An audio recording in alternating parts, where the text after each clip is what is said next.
Assalamualaikum warahmatullahi wabarakatuh. Mari sama-sama kita buka pertemuan pada malam hari ini dengan membacakan basmalah. Bismillahirrahmanirrahim. Innal hamdalillah nahmaduhu wa nasta'inuhu wa nastaghfiruh wa na'udzu billahi min shururi anfusina wa min sayyiati a'malina. من يهد الله فلا مضل له ومن يضلل فلا هادي له أشهد أن لا إله إلا الله وأشهد أن محمدا عبده ورسوله لا نبي بعده اللهم صل وسلم على محمد رسول الله وعلى آله وصحبه ومن تبعه وولاه إلى يوم القيامة Rabbi syrah li sadri wa yassir li amri wahlul 'uqdatam min lisani yafqahu qawli. Rabbi zidni ilma warzuqni fahma. Faqala Allah Ta'ala fil Qur'anil Karim, a'udzu billahi minasy syaithanir rajim. Ya ayyuhalladzina amanu taqullaha haqqa tuqatih wa la tamutunna illa wa antum muslimun. Wahai orang yang beriman, bertakwa kepada Allah dengan benar dan jangan kalian mati kecuali dalam keadaan sebagai orang yang berserah diri kepada Allah sebagai seorang muslim. Ya ayuhan nasu taqu rabbakum alladzi khalaqakum min nafsin wahidah wa khalaqa minha zawjaha wa bassa minhuma rijalan katsiran wa nisaa wattaqullaha alladzi tasaaluna bihi wal arham Inna Allah kana 'alaikum raqiba. Ya ayyuhalladzina amanu taqullaha wa qulu qawlan sadida yuslih lakum a'malakum wa yaghfir lakum dhunubakum wa may yuti'illaha wa rasulahu faqad faza fawzan 'azima.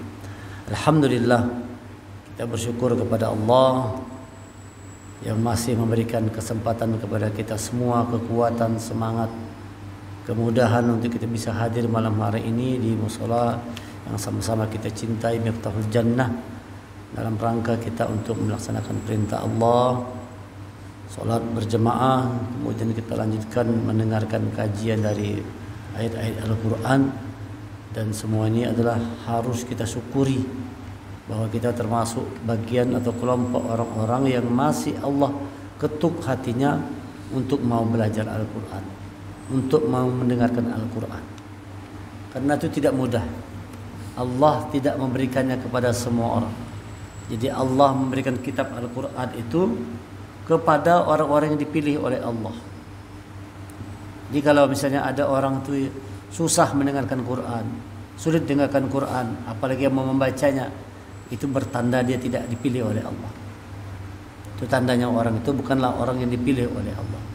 Orang yang dipilih oleh Allah adalah orang-orang yang Allah berikan kesempatan kepadanya untuk dekat dengan Al-Quran, tergetar hatinya untuk belajar Al-Quran, untuk membaca Al-Quran, untuk memahami, mengamalkan dalam kehidupan. Nah, itu orang yang mendapatkan petunjuk dari Allah ketika ada getaran dalam hatinya untuk selalu fadzakir bil Quran, belajar terus, berzikir dengannya Al-Quran. Maka kalau kita diberi kesempatan seperti ini, harus kita syukuri. Itu tanda insya Allah kita termasuk orang-orang yang terpilih. Dari sekian hamba-hamba Allah, kita termasuk orang-orang yang dipilih oleh Allah. Tsumma awrasnal kitaba alladzina istafaina min ibadina. Kemudian kitab Al-Quran itu kata Allah kami wariskan kepada hamba-hamba kami yang terbaik, hamba-hamba kami yang terpilih. Ya, jadi kalau kita mau belajar Al-Quran, mau mendengarkan Quran, memahami, mengamalkan, berarti insya Allah kita termasuk orang yang dipilih oleh Allah. Malam hari ini kita akan kaji tentang surah Al-Fatihah. Samudra yang sangat luas. Al-Fatihah ini adalah samudra yang sangat luas. Kita kalau ngaji Al-Fatihah ini tuh, walaupun dikaji beberapa kali, ya tetap ada sesuatu yang baru yang bisa kita dapatkan. Al-Quran 30 juz ini disimpulkan dalam satu surah namanya Al-Fatihah. Jadi Al-Quran 30 juz, muatan seluruh surah Al-Quran ini muatan seluruh ayat Al-Quran ada dalam Al-Fatihah. Itu karenanya Al-Fatihah itu disebut dengan Ummul Kitab, ya kan? Induknya kitab.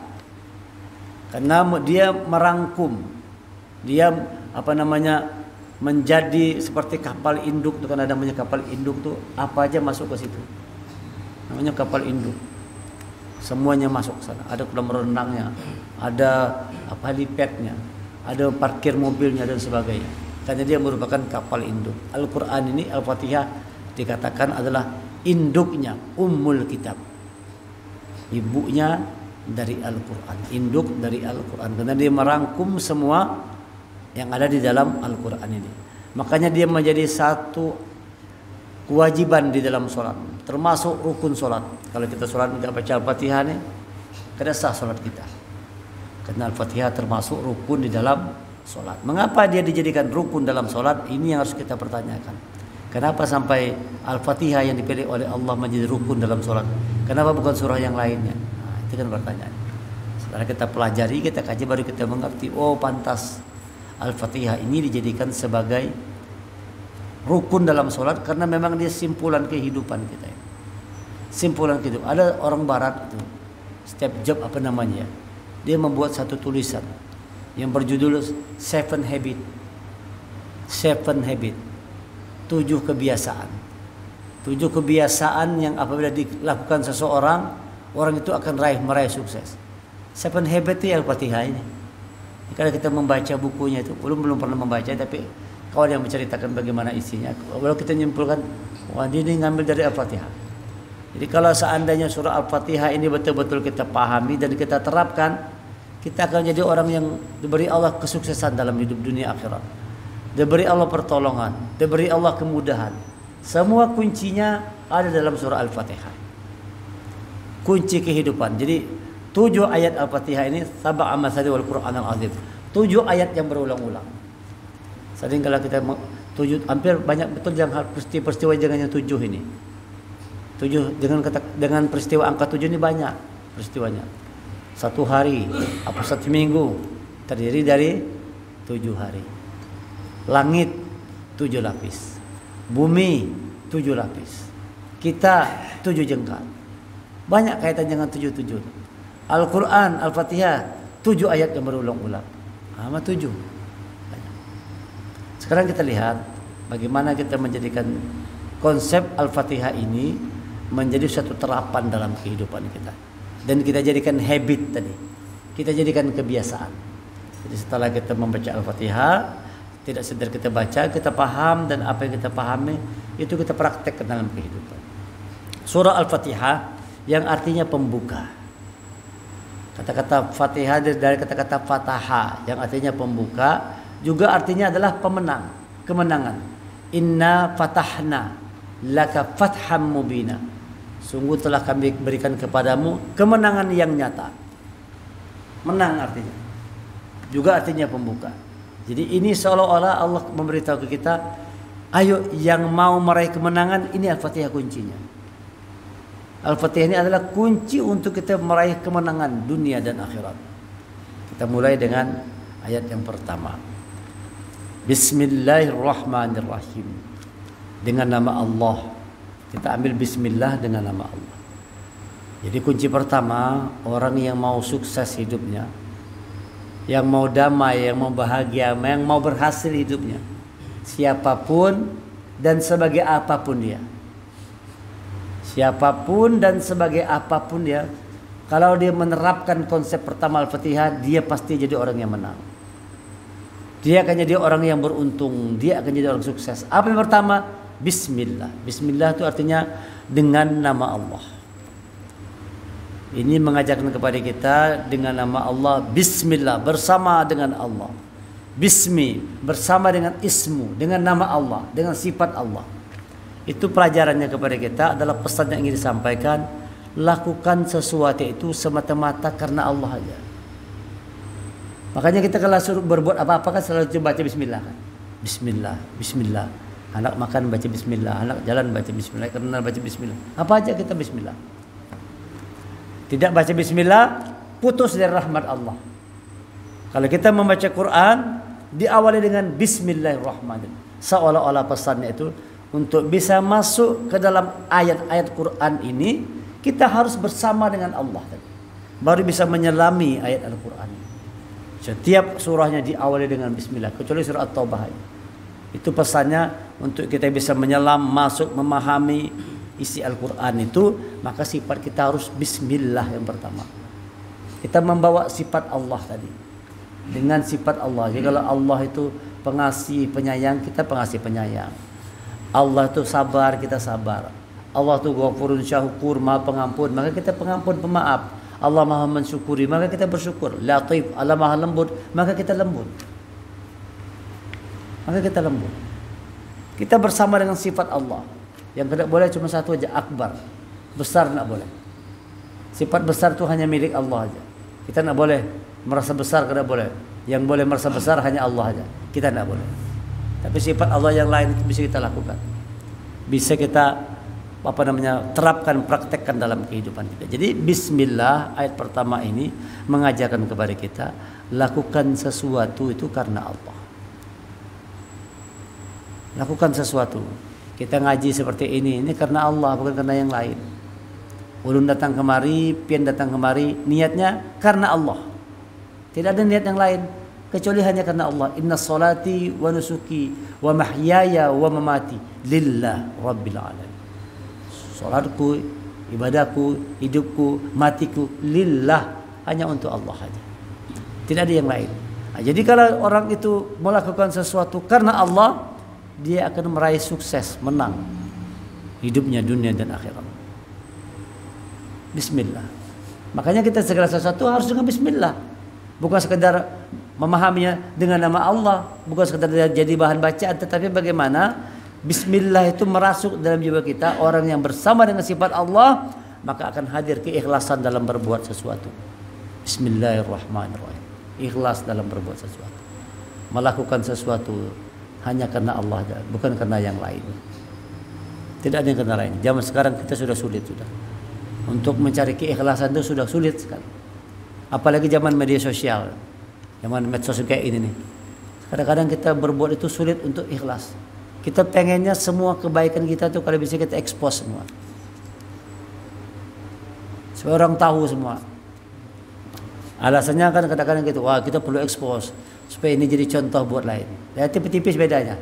Apa ingin jadi contoh lain atau kita pengen kita yang hebat, terkenal mana-mana. Kita pengen expose. Kalau bisa sedekah, di-expose sedang sedekah. Lagi bantu anak yatim, di-expose. Semuanya sekarang begitu. Lagi ceramah di-expose juga. Semuanya begitu modelnya sekarang. Jadi ini memang lebih sulit. Jadi menjaga ketulusan itu, menjaga keikhlasan itu lebih sulit lagi zaman sekarang ini. Karena semua orang pengen dirinya dikenal. Semua orang pengen orang tahu siapa kita. Dan kita pun senang juga kan. Kalau orang tahu sebuah kita, kita senang. Dan orang itu biasanya kalau sudah semakin terkenal, semakin tersohor, semakin ternama, semakin berat ujiannya. Makin berat ujiannya. Ujian ketulusan itu berat. Ujian keikhlasan itu berat. Kita misalnya ngundang misalnya penceramah hebat, terkenal kalau di mana-mana. Kita undang dia tidak bisa hadir dia. Sibuk ini, sibuk itu, sibuk. Tapi jikanya bos batu barang undang datang. Walaupun gak ada semua ustadz kayak itu. Kita ngundang tidak mau datang deh. Kami ada yang oh minta maaf lagi sibuk, lagi haus, lagi ini, lagi bisa. Diundang bos batu bara datang. Kadang-kadang itu aduh ini gimana nih? Bisa jadi mungkin bukan ustadznya, cuman pada kali manajemennya. Mungkin ustadznya tidak begitu, tapi manajemennya mungkin. Lihat itu dia ngundang nih siapa gerak. Kalau dia yang ngundang nih kira-kira nih, wah ada cocok yang ngundang nih. Dia melihat dulu yang ngundang siapa. Kalau dilihatnya ngundang dia lihat profilnya perusahaan besar, wah cocok nih. Ya kan? Kalau yang sudah bos ngundang susah nolak. Nah, kok bisa terus orang tuh? Atau misalnya sudah dijadwal setahun yang lalu. Tapi kalau bos besar ngundang, hari ini ngundang, esok datang. Nah, tapi kalau kita ngundang, minta maaf, ini harus dijadwal dulu. Sekarang sudah penuh, wah, jauh dulu. Setelah sampai giliran kita pas mau, kadang kawat juga sekalinya. Minta maaf, belum bisa. Begitu tuh. Jadi sulit untuk ikhlas dalam berbuat. Sekarang kita merasakan sendiri berat sulitnya. Belum cukup merasakan itu benar. Karena kita kepengen apa yang kita gawe ini kita mau expose semua supaya orang tahu. Supaya orang tahu. Walaupun kita katakan niatnya ini untuk syiar, niatnya untuk dakwah. Ada yang mengatakan itu kembali kepada diri masing-masing. Tapi ke balik itu kita senang juga kalau terkenal, kalau tersohor di mana-mana itu kita senang juga. Sulit. Maka Allah ingatkan bismillah dengan nama Allah. Bismillah bersama dengan Allah. Jadi kita menyertakan bersama dengan Allah itu artinya kita menyertakan di dalam setiap kebaikan ada Allah di sana. Di dalam pertemuan seperti ini ada Allah. Kita mengatakan ini semua karena Allah. Yang akbar Allah, yang besar Allah, yang memudahkan kita untuk berbuat baik adalah Allah. Bismillah itu bersama dengan Allah, menyertakan Allah dalam setiap event apapun, dalam kita berdakwah, dalam kita mengajar, dalam kita bekerja, di sana kita bersama Allah. Wa huwa ma'aikum aina ma kuntum. Aku berada dimanapun kalian berada. Jadi kalau orang merasa dirinya bersama dengan Allah, tentu dia tidak mau sembarangan, kan gitu. Bismillah bersama dengan ismun Allah. Kalau orang merasa dirinya bersama dengan Allah, dia tidak akan mau sembarangan berucap, bertutur kata, melakukan tindakan. Dia pasti akan hati-hati. Kenapa? Dia merasa dirinya sedang diawasi oleh Allah. Dia merasa bahwa Allah sedang bersama dirinya. Karena Allah Quran mengatakan wa huwa ma'akum aina ma kuntum. Aku berada dimanapun kalian berada. Wa nahnu aqrabu ilaihi min hablil warid. Aku lebih dekat kepadamu daripada urat lehermu. Dekat sekali Allah. Itu ada sikap kita ngerasa bahwa Allah selalu ngawasi kita. Kita ini kadang-kadang kenapa bisa berbuat salah tuh? Karena pada saat berbuat itu kita nggak pernah merasa bahwa Allah ngawasi kita. Orang curang itu kan kayak itu kan. Orang curang, orang koruptor dan sebagainya. Waktu dia melakukan itu dia tidak merasa bahwa Allah sedang mengawasi dirinya. Banyak duit ambil aja sudah, urusan nanti dulu. Penting duit dulu. Begitu tuh. Akhirnya kita terkejut orang-orang yang selama ini kita kenal jujur, bersih, dermawan, sekalinya koruptor juga sekalinya. Kan udah kenal di mana-mana kan, orangnya baik benar, orangnya dermawan benar, orangnya ramah, orang santun. Rupa-rupanya koruptor juga. Nah, jadi sulit kadang-kadang. Jadi orang sengaja itu menutupi keburukan dengan tameng, topeng-topeng kebaikan. Nah, orang yang memahami Al-Fatihah tidak demikian. Orang yang memahami Al-Fatihah ini bismillah, dia betul-betul merasa dia bersama Allah, sehingga dia lakukan segala sesuatu itu karena Allah, bukan karena yang lainnya. Itu pesan utama dari ayat 1. Maka kita praktekkan, biasakanlah untuk melakukan sesuatu itu karena Allah. Tidak ada dorongan yang lainnya. Kita belajar, kita mengaji, kita ikut ini, ikut itu, kegiatan ini, kegiatan itu. Apapun yang kita lakukan, yakinkan bahwa apa yang kita kerjakan itu semata-mata karena Allah aja. Bismillah. Dengan nama Allah aja, bukan karena yang lainnya. Itu yang pertama. Yang kedua, alhamdulillahirabbil alamin. Kata-kata alhamdu itu segala puji bagi Allah. Tapi kata-kata alhamdulillah juga kan bentuk rasa syukur. Bentuk rasa syukur. Kita kalau dapat sesuatu apa yang kita ucapkan? Alhamdulillah. Bersyukur. Makanya orang Mekah itu pelajarannya begitu. Kenapa kalau Mekah Madinah Allahu Akbar. Alhamdulillahi Rabbil Alamin. Itu ada pelajarannya itu. Itu ada pelajarannya mengapa Mekah Madinah itu kayak begitu modelnya. Disirkannya bismillahnya. Sirnya bismillahnya, yang keluar tuh ucapan alhamdulillah. Ya karena memang manusia itu harusnya pertama kali yang ucap keluar dari mulut kita itu adalah ucapan alhamdulillah. Makanya kalau kita tidur itu dimensi kematian. Waktu kita bangun apa yang pertama kali kita ucapkan? Alhamdulillah, bukan bismillah. Bukan bismillah, tapi pertama yang keluar dari mulut kita adalah ucapan alhamdulillahilladzi ahyana ba'dama amatana wa ilaihi. Rasa syukur, alhamdulillah ya Allah, aku masih hidup. Alhamdulillah. Jadi dalam hidup ini selalulah bersyukur kepada Allah. Banyak-banyak mengucapkan alhamdulillah. Jangan banyak kalau kesah dalam kehidupan. Biasakan untuk senantiasa mensyukuri apa yang Allah berikan kepada kita. Yang pertama untuk disyukuri itu adalah apa yang melekat dalam diri kita nih. Bukan sesuatu yang di luar diri, tapi ada yang melekat dalam diri kita. Orang kadang-kadang beranggapan itu yang mahal itu yang di luar diri. Yang mahal itu di luar diri. Orang anggap yang mahal itu adalah mobil. Yang mahal adalah rumah mewah. Yang mahal adalah deposito dan sebagainya. Sehingga orang lupa menganggap kalau dirinya itu mahal. Orang lupa kalau dirinya mahal.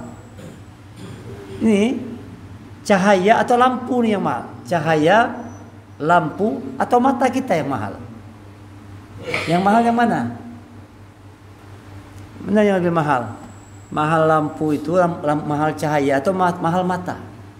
Matanya yang mahal. Kalau mata tidak ada gunanya cahaya. Cuma kan orang terpukau dengan wah hebat cahaya lampu, terang benar lampunya. Orang terpukau dengan lampunya. Orang terpukau dengan cahayanya, lupa dengan mata. Lalu orang lupa bersyukur dengan dirinya sendiri. Orang bersyukur dapat duit, alhamdulillah. Dapat mobil baru, alhamdulillah. Syukur orang. Dapat rumah baru, alhamdulillah. Tapi orang jarang bersyukur dengan dirinya sendiri. Alhamdulillah ya Allah, kasih mata masih melihat, alhamdulillah. Kasih telinga masih bisa mendengar, alhamdulillah ya Allah. Kasih mulut kau bicara, alhamdulillah. Kasih tangan kau bergerak, alhamdulillah. Kaki melangkah, alhamdulillah. Alhamdulillah kau masih hidupkan aku ya Allah, alhamdulillah. Alhamdulillah. Hari ini sahabat sekaligus murid ngaji Ulun. Wakapolres Hulu Sungai Selatan, Haji Fahmi. Tadi disolatkan di Al-Jihad. Tadi Ulun empat suasana. Sidin itu orang baik. Sebelum Sidin ke Hulu Sungai sana sempat belajar mengaji itu sama Ulun tuh. Laki bini itu belajar mengaji. Rumahnya di GP 1 di Gedung Nomor 1. Itu orang baik luar biasa. Orang baik dan meninggalnya pun luar biasa. Sidin pergi umroh, pulang dari umroh. Waktu umroh selesai cerita tadi dulu ke rumahnya, kata istrinya, anu Pak Ustaz, waktu umrohnya potong rambut sedikit, jadi ulun botak aja Pak supaya nanti di akhirat rambut itu jadi cahaya aja. Kalau kita meninggal nanti di akhirat rambut itu jadi cahaya di akhirat. Botak aja sekalian pian. Begundul lah Sidin, botak pelontos, tahlul sekali, langsung habis botak. Nah, sekalinya agak sesak, nafas di Madinah, makan obat ampe di Mekah, habis itu ke Madinah. Di Madinah kayak itu juga. Agak ada peristiwa sesak lagi, minum obat ampe sampainya ke Indonesia malam Sabtu. Uyuh terasanya, pagi-pagi langsung periksa ke dokter kayak itu nah. Periksa ke dokter, cek aman aja masih kalau memang sini ada jantung katanya. Pulang ke rumah. Sudah tuh sore-sore terasa lagi dibawa lagi oleh istrinya ke IGD rencana. Si Dini dari mobil tuh ke IGD itu jalan kaki sorangan. Gagah aja masih orangnya. Usianya 54 tahun kan. Nah, sampai di IGD kejang-kejang langsung jam 6 sore meninggal. Baru bulik dari umroh. Masih gundul kepala Sidin. Habis tahallul. Masya Allah. Kita melihat itu cepatnya kehidupan. Melihat seperti itu kita langsung lemas tuh. Ya Allah, cepat kehidupan. Terasa baru kemarin kita ketemu, kita kumpul, sama-sama belajar ngaji. Tiba-tiba dijemput Allah. Cepat, jaga kehidupan. Nah, kita kalau diberi Allah masih hidup ini, bersyukurlah. Dan yang paling mahal dalam diri kita ini apa? Nafas itu yang paling mahal. Karena mata, semua telinga, hidung, mulut, tangan, kaki berfungsi karena kita masih punya nafas. Karena kita ini masih punya nafas. Kalau nafas itu udah hilang, tidak ada berfungsi lagi semua. Berhenti semuanya. Syukur. Alhamdulillah ya Allah, masih hidup aku ya Allah. Makanya begitu kita bangun guring, itu ucapan pertamanya. Alhamdulillahilladzi ahyana ba'dama amatana. Wa ilaihin nusyur. Alhamdulillah ya Allah, aku bersyukur kau hidupkan aku dari kematian lagi. Wa ilaihin nusyur, dan kepadamu kami kembali. Tadi kita mati, hidup lagi, dan nanti kembali kepada Allah lagi. Ini kalau kita ini masih hidup, bersyukur. Jadi hidupnya banyak bersyukur. Kita kalau mau hidupnya tenang, tentram, damai, bahagia, sukses, banyak-banyak bersyukur. Biasakan untuk lisan kita ini mudah mengucapkan Alhamdulillah, Alhamdulillah, Alhamdulillah, ala kulli hal. Alhamdulillah ala kulli hal. Bersyukur atas segala sesuatu. Jangan kita banyak keluh kesah dalam kehidupan. Jangan. Jangan masih banyak kalau kesah. Kalau kita susah, banyak orang lebih susah dari kita lagi. Lebih banyak. Kalau kita merasa hidup kita ini susah, rezeki seret, susah juga main, yakin ya lebih banyak orang lebih berat kehidupannya dari kita lagi. Kita harus tetap mengucapkan alhamdulillah ala kulli hal. Bagaimanapun keadaan kita, bagaimanapun keadaannya, bersyukurlah kepada Allah. Jadi kalau kita membaca Al-Fatihah, alhamdulillah, wah masya Allah, perintah Allah banyak-banyak bersyukur. Nah orang yang mampu bersyukur itulah yang memuji Allah. Itulah tanda orang itu dia memuji. Alhamdulillah, segala puji bagi Allah. Kapan? Ketika kita bersyukur atas apapun yang Allah berikan kepada kita, baru namanya alhamdulillah. Segala puji bagi Allah. Kalau sudah mampu kita mensyukuri nikmat yang Allah berikan kepada kita, apapun keadaan kita ini, bersyukur aja terus. Kalau ada orang misalnya dapat duit bersyukur tuh wajar lah. Orang dapat duit bersyukur alhamdulillah. Orang punya rumah baru bersyukur alhamdulillah. Orang diberi Allah kesenangan, dia mengucapkan alhamdulillah. Biasa. Tapi lebih hebat lagi kalau ada orang lagi dalam kesulitan tetap bisa mengucapkan alhamdulillah. Itu lebih hebat. Kalau orang diberi Allah kenikmatan kesenangan, ya dia pantas untuk mengucapkan, wajar mengucapkan alhamdulillah. Tapi ada yang di atas itu lebih hebat lagi apa? Ketika orang ditimpa kesulitan, dia tetap mengucapkan alhamdulillah. Tidak pernah ngeluh kada. Alhamdulillah ya Allah. Alhamdulillah. Lihat orang Palestina itu kayak itu tuh. Lihat orang Palestina tuh. Macam mana pun berat kehidupannya, alhamdulillah. Syukur. Ayat 2 ini, pesan ayat dari kedua ini, alhamdulillah. Biasakan untuk menjadi orang yang pandai bersyukur atas apapun yang datang pada kita.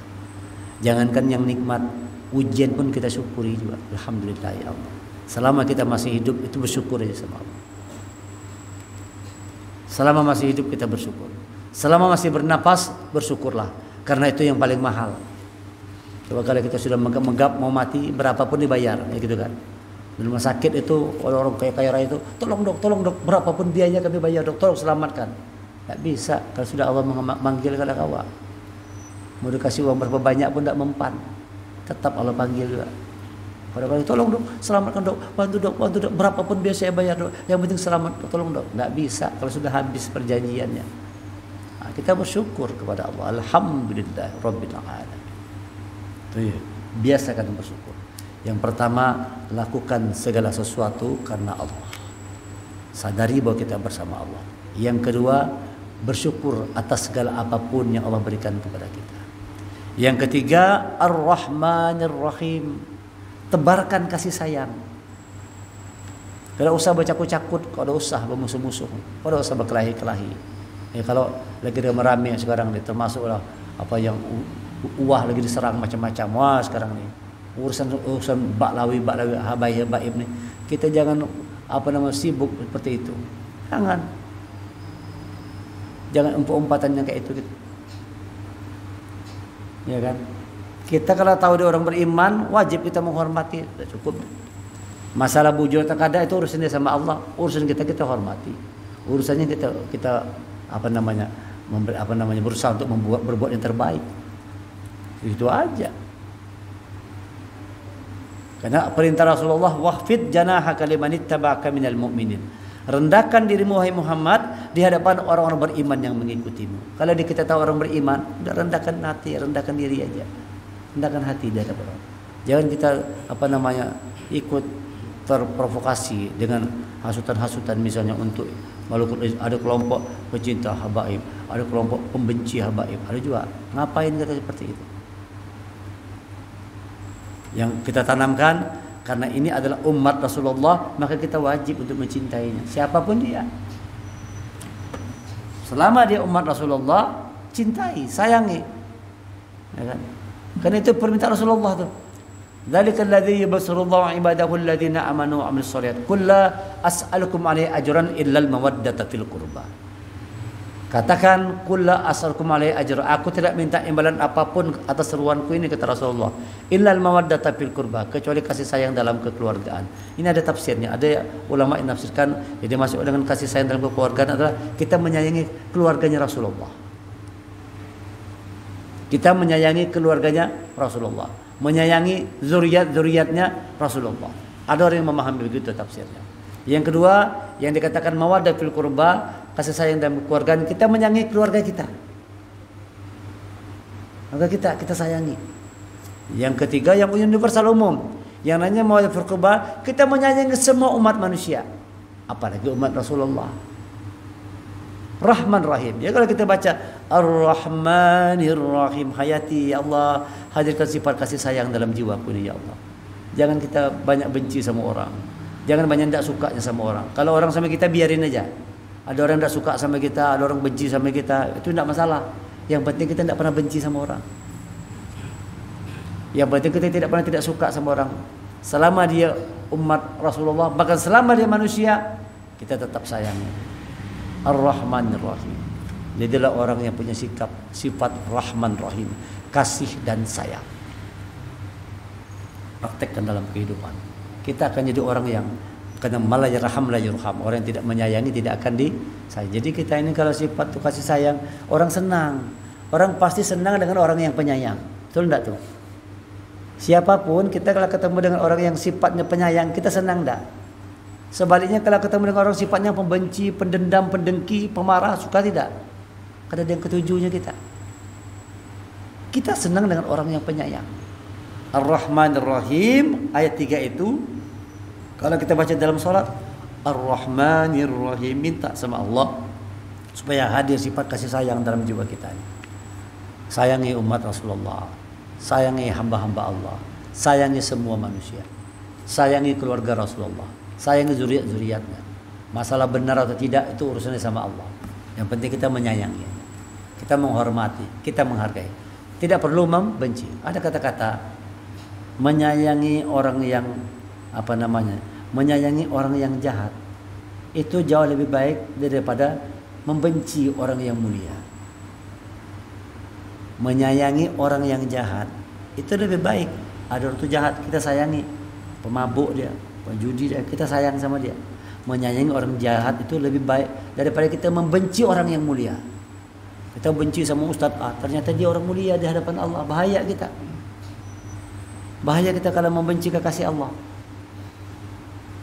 Jangan kita sampai membenci kekasih Allah. Jadi kalau ada orang yang kekasih Allah, orang baik, orang beriman, orang bertakwa, kita nggak boleh benci. Nah, jadi sekarang untuk fenomena-fenomena seperti itu, perdebatan seperti itu, kita jangan masuk di dalam. Udahlah.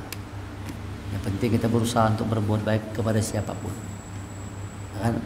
Kepada siapapun. Masalah benar atau tidak itu juri Rasulullah, itu bukan urusan kita. Tugas kita sayangi. Karena itu perintah Allah. Sesama umat Rasulullah harus saling menyayangi. Ar-Rahmanir Rahim. Yang keempat, Maliki Yaumiddin. Kata-kata Malik itu artinya penguasa. Penguasa hari pembalasan, pemilik hari pembalasan. Malik, orang yang mampu menguasai. Maksudnya begini. Jadikan kita ini menjadi orang yang mampu menguasai, mengendalikan diri kita sendiri. Kita menjadi raja atas diri kita sendiri. Itu orang yang sukses begitu. Kita harus punya sifat Malik. Malik itu raja artinya kan. Raja, Malik itu artinya penguasa. Kita harus jadi penguasa. Menguasai siapa? Mampu menguasai diri kita sendiri. Karena tidak mungkin kita bisa menguasai orang lain kalau diri kita sendiri tidak bisa kita kuasai. Ya, kalau kita baca Al-Fatihah, Maliki Yaumiddin, ya Allah berikan aku kemampuan untuk bisa menguasai diri, untuk bisa mengontrol diri, untuk bisa mengendalikan diri. Malik, kita menjadi raja atas diri kita sendiri. Fir'aun itu tidak mampu mengendalikan diri. Dia ingin menjadi raja, menguasai orang lain. Dirinya sendiri tidak dapat dikuasainya. Apa artinya akhirnya? Dia ngaku sebagai Tuhan. Karena tidak mampu menguasai dirinya. Tidak mampu menguasai dirinya. Ini bahaya. Jadi kita ini manusia harus punya kemampuan untuk menjadi malik, raja bagi diri kita sendiri. Yang namanya raja kan dia bisa mengatur, dia bisa mengarahkan, dia bisa mengendalikan. Itu raja. Nah, kita pun demikian terhadap diri sendiri, kita bisa ngatur. Kapan kita harus tidur, kapan kita harus bangun, kapan kita harus sholat, kapan kita harus ngaji. Kita bisa ngaturnya. Banyak manusia-manusia ini yang hidup tidak mampu mengatur, mengendalikan diri. Dia tidak bisa jadi raja bagi diri sendiri. Selama-lamanya jadi budak. Jadi orang yang tidak bisa menjadi raja bagi dirinya sendiri, dia diperbudak oleh dunia ini. Mau jadi raja atau mau jadi budak? Tentu kita fitrahnya mau jadi raja kan. Ada orang yang mau jadi budak. Nah, orang yang tidak mampu punya kemampuan malik ini, tidak bisa menguasai, tidak bisa memiliki dirinya sendiri, dia akan dimiliki oleh makhluk yang lain. Dia akan dikuasai oleh makhluk yang lain. Jin, setan, iblis itu akan menguasai. Itu maksudnya kalimat Malik Yaumiddin. Artinya jadilah orang yang mampu menguasai diri sendiri. Jadilah orang yang mampu mengendalikan diri kita sendiri. Nah, baru kita bisa mengendalikan orang lain. Baru kita bisa mengarahkan orang lain kepada kebaikan. Kalau tidak mungkin bisa. Bagaimana seorang suami bisa ngatur mengendalikan istrinya? Dirinya sendiri pun tidak bisa diatur. Dirinya pun tidak bisa ngatur. Dirinya pun dia tidak bisa mengendalikan. Gimana mau mengatur orang lain? Nah, itu maksudnya Malik Yaumiddin. Hadirkan sikap kita ini, katakan dalam diri kita, aku ini raja bagi diriku sendiri. Raja bagi diri sendiri. Jadi kita yang ngaturnya. Kita ngaturnya. Orang yang tidak mampu mengendalikan, menguasai dirinya, tidak mampu menjadi raja bagi diri sendiri, maka dia akan dikuasai oleh makhluk lain. Maka tidak heran itu banyak, naudzubillah. Kadang-kadang ada orang-orang yang ke dalam kebaikan pun bisa kena juga seperti itu. Bisa kena. Kalau sudah duit ini silau semua mata. Walaupun orang itu punya ilmu agama. Pengalaman hidup itu sudah begitu dalam Quran, cerita dalam Quran. Orang-orang yang hebat dengan pengetahuan, ilmu agama, misalnya ulama-ulama, kiai-kiai, ujung-ujungnya gugur, kalah juga dengan dunia tadi. Kalah juga dengan dunia tadi orangnya jujur, waktu belum masih awal-awal berdakwah, orangnya itu sederhana, orangnya jujur. Begitu sudah hebat, sudah hilang kejujuran, hilang kesederhanaan. Jadi sekarang udah sering bilang sama kawan, dakwah nih kadang-kadang seperti musik juga, sudah jadi industri. Ada kan industri musik, karena musik itu dijual kan, itu industri. Sekarang dakwah tuh bisa jadi dakwah tuh industri juga, dijual juga. Karena kalau undang ustaz tuh ditanya dulu. Ustaz kita undang yang terkenal tuh tanya, berapa? Dia minta dulu. Boleh ngundang saya, Pak, segini. 50 bersih. Siapkan pesawatnya, siapkan hotelnya. Untuk saya 50 bersih. Nah, kayak gitu sudah. Apakah itu tidak industri namanya? Nah, ya kan? Sama kalau sudah seperti industri. Nah, ini kita sulit untuk menguasai diri. Maka kalau kita bertemu dengan peristiwa seperti itu, kuatkan kemampuan kita untuk mengekang, mengendalikan diri. Kalau tidak, kita dikendalikan oleh dunia. Walaupun sudah ngaji, walaupun sudah sholat, kalau tidak kuat, kita tidak punya kemampuan malik, kita akan dikendalikan. Jadi kalau kita baca Maliki Yaumiddin, nanti katakan, jadikan aku raja bagi diriku sendiri, ya Allah. Berikan kekuatan untuk mengatur, mengendalikan diri. Nah, ini 4 pesan penting dari surah Al-Fatihah. Yang pertama, lakukan segala sesuatu karena Allah. Yang kedua, selalu bersyukur. Alhamdulillah, selalu bersyukur. Bagaimana? Yang ketiga, tebarkan kasih sayang. Wa ma arsalnaka illa rahmatan lil alamin. Tebarkan kasih sayang. Yang keempat, jadilah orang yang mampu mengendalikan dirinya sendiri. Jadilah orang yang mampu untuk mengatur diri kita sendiri. Kalau tidak, kita akan diatur oleh makhluk lain. Orang yang tidak mampu mengatur, mengendalikan, menguasai dirinya akan dikuasai oleh makhluk lain. Jin, setan, iblis, naudzubillah. Mudah-mudahan yang sudah sampaikan sudah isya ya. Bisa dipahami, nanti kita akan sambung lagi ayat 5, 6 dan 7. Terima kasih. Subhanaka wa bihamdika asyhadu an la ilaha illa anta astaghfiruka wa atubu ilaik. Assalamualaikum warahmatullahi wabarakatuh.